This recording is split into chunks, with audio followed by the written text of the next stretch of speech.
Hello दोस्तों, तो कैसे हैं आप लोग और स्वागत है आपका वीटॉक्स के एक और नए एपिसोड में। आज की वीडियो में हम रिकैप करेंगे my heart can't beat unless you tell it to. ये मूवी इसी साल रिलीज हुई एक हॉरर ड्रामा मूवी है। मूवी की IMDb रेटिंग 6.2 है और रोटेन स्कोर 98% है। तो ज्यादा टाइम वेस्ट ना करते हुए वीडियो को शुरू करते हैं।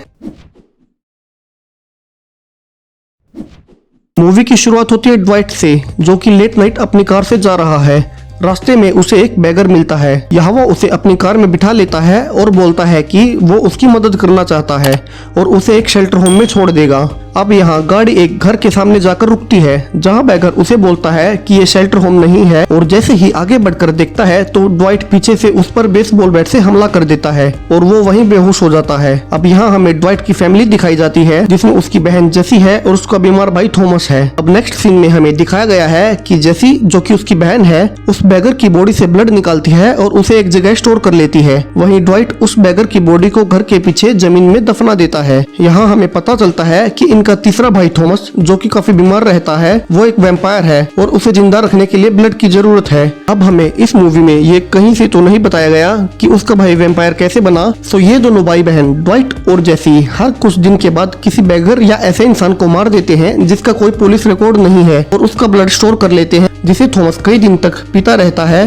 और जब वो खत्म हो जाता है तो इन्हें किसी और को मारना होता है उसे जिंदा रखने के लिए। यहाँ थॉमस हमेशा घर में ही बंद रहता है और बाहर कभी नहीं निकलता और हमेशा नाइट में ही उठता है, क्योंकि दिन में सूरज की रोशनी से वो जल सकता है। इसके अलावा हम देखते हैं कि जेसी और ड्वाइट ही उसे नहलाते हैं और उसका ख्याल रखते हैं। अब ड्वाइट ये सब कर करके थक चुका है और अब वो बेसहारा लोगों को और नहीं मारना चाहता। इसके अलावा वो एक प्रोस्टिट्यूट के पास रेगुलर जाता है और उसे अब वो अच्छे लगने लगी है। ऐसे ही उससे मिलते मिलते ड्वाइट उससे एक दिन बोलता भी है कि वो उसके साथ यहाँ से कहीं बाहर निकलना चाहता है। अब यहाँ जेसी, जो कि एक रेस्टोरेंट में वेट्रेस है, ड्वाइट से बिल्कुल अलग सोच रखती है और लोगों को मारना उसे परेशान नहीं करता। अब कई दिन हो चुके हैं और थॉमस फिर से बीमार होने लगा है, क्योंकि वो ब्लड अब खत्म हो चुका था जो कि उन्होंने लास्ट बैगर से निकाला था। तो जेसी ड्वाइट को बोलती है कि उसे आज फिर किसी को मारना पड़ेगा, बट यहाँ ड्वाइट अब नहीं चाहता कि वो किसी को मारे। बट जेसी उसे अपने भाई थॉमस के लिए ऐसा करने को बोलती है, तो वो हाँ बोलकर वहाँ से चला जाता है। अब इस बार ड्वाइट एक स्पेनिश बैगर को अपने कार में ये बोलकर बिठाता है कि वो उसकी हेल्प करेगा और रास्ते में ही ड्वाइट उस पर अटैक करता है ताकि उसे बेहोश कर सके। बट वो बैगर किसी तरह उसके पैर में स्क्रू ड्राइवर घुसा देता है और वहाँ से भागने की कोशिश करता है। हालांकि वो वहाँ से भाग नहीं पाता और ड्वाइट उसे बांधकर अपने घर ले आता है। अब ड्वाइट उसे बांधकर उससे बात कर रहा था,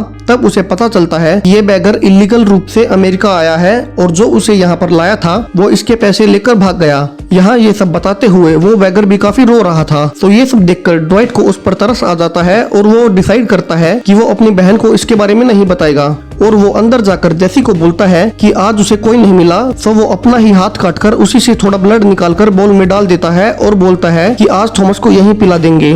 बट जेसी ये सब सुनकर काफी गुस्सा हो जाती है और बोलती है कि इतने से खून से थॉमस बच नहीं पाएगा और अब वो खुद ही किसी को मारकर लाने के लिए वहाँ से निकलती है। यहाँ ड्वाइट उसे रोकने की भी कोशिश करता है, बट जेसी वहाँ से गाड़ी लेकर चली जाती है। अब यहाँ से जेसी उसी प्रोस्टिट्यूट को मारने जाती है जिसके पास उसका भाई ड्वाइट जाता था। उसने इस प्रोस्टिट्यूट को कई बार अपने रेस्टोरेंट के बाहर देखा था और उसे पता था कि इसके पास कोई आइडेंटिटी प्रूफ नहीं है। और एक दिन उसका पीछा करके उसने उसका रूम भी पता कर लिया था। तो वो उसी होटल में जाके उसे मार डालती है और उसे व्हील चेयर पर बांधकर घर ले आती है। यहाँ ड्वाइट को अब पता चलता है कि जेसी ने उसी प्रोस्टिट्यूट को मार दिया है जो कि उसे अच्छी लगती थी और एक वही थी जिससे बात करके ड्वाइट को अच्छा लगता था। अब ड्वाइट ये सब देखकर बिल्कुल टूट जाता है और बाहर जाकर काफी रोता भी है। अब यहाँ से हमें थॉमस की लाइफ दिखाई जाती है कि अब वो थक चुका है ऐसे एक ही घर में अंधेरे में रह रहकर, और अब वो भी बाहर जाकर दोस्त बनाना चाहता है। बट जेसी उसे डांट देती है कि ऐसा कभी नहीं हो सकता और उसे अपनी पूरी लाइफ अब ऐसे ही अंधेरे में बितानी है।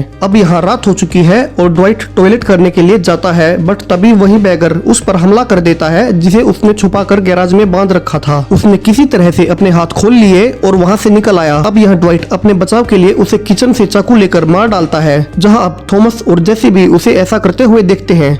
अब ड्वाइट पहले से भी काफी दुखी था क्योंकि उसे उस बैगर के लिए काफी बुरा लग रहा था। यहाँ उसकी बहन जेसी भी उससे पूछती है कि उसने उनसे क्यों छुपाया, बट वो कोई जवाब नहीं देता। अब नेक्स्ट डे सुबह थॉमस, जो कि काफी अकेला महसूस कर रहा था, एक लेटर लेकर उसमें लिखता है कि उसे दोस्तों की बहुत जरूरत है और गेट के बाहर फेंक देता है, जहाँ एक बच्चा उसे उठा भी लेता है। यहीं ड्वाइट उसे बाहर से चादर डालकर अंदर लाता है क्योंकि धूप की रोशनी से वो मर सकता था, बट फिर भी रोशनी उसके हाथ पर पड़ जाती है और उसका हाथ काफी हद तक जल जाता है। अब उसी शाम को जैसी किसी को मारने के लिए ढूंढ रही होती है और उसे एक आदमी मिल भी जाता है, तो वो उसे मारकर गाड़ी में लेटा देती है, जहाँ घर पर वही लड़का अब आ जाता है जिसे थॉमस का लेटर मिला था।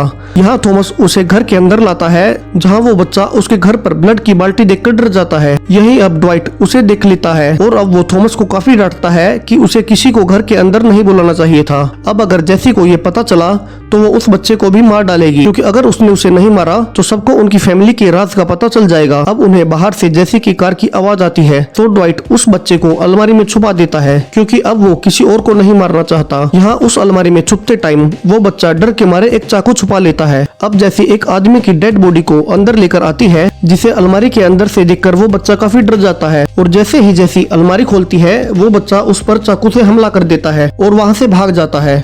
अब ड्वाइट जैसी को संभालता है और उसे हॉस्पिटल ले जाने के लिए कहता है, बट जैसी उसे कहती है कि उसे पहले उस बच्चे को पकड़ना चाहिए, वरना अगर उसने किसी को बता दिया तो वो लोग पकड़े जाएंगे। सो ड्वाइट उसकी बात सुनकर उस बच्चे के पीछे जाता है और उसे रोड पर पकड़ भी लेता है, बट वो उसे मारता नहीं है क्योंकि अब वो किसी को नहीं मार सकता और उस बच्चे को समझाता है कि वो किसी को उनके राज के बारे में ना बताए, और ऐसा बोलकर वो उस बच्चे को उसके घर पर सेफली छोड़ देता है। अब वो वापस घर पहुँचता है, जहाँ वो देखता है कि घायल जैसी बाथटब में ही मर चुकी है और उसका भाई थॉमस भूख के मारे अपनी ही बहन का खून चूस रहा है। अब ड्वाइट थॉमस पर काफी गुस्सा करता है और उसे बोलता भी है कि वो उसके लिए लोगों को नहीं मार सकता, और उस आदमी की डेड बॉडी थॉमस के कमरे में रख देता है, जिसे जैसी यहाँ मारकर लाई थी। वो उसे बोलता है कि उसका खून पीकर वो जिंदा रह सकता है, और वो खुद अपनी बहन जैसी को गार्डन में दफनाकर यहाँ से हमेशा के लिए निकल जाता है, जैसा कि वो बहुत पहले ही करना चाहता था। बट रास्ते में उसे याद आता है कि उसने अपने भाई को ऐसे मरने के लिए नहीं छोड़ना चाहिए, तो वो वापस घर जाता है, जहाँ देखता है कि थॉमस ने उस आदमी का खून नहीं पिया था और वो काफी बीमार भी हो गया था। वो ड्वाइट को बोलता है कि उसे भी काफी दुख है कि उसने अपनी बहन का खून पिया और अब वो अंधेरे में रह रहकर थक चुका है। जहाँ ड्वाइट खिड़की खोल देता है और थॉमस वहीं पहली बार रोशनी को अपना लेता है और वहीं धूप में बिना डर के मर जाता है। अब ड्वाइट इन सब से फ्री हो चुका था और पहली बार लाइफ में फ्री होकर वहाँ से बाहर निकल सकता था,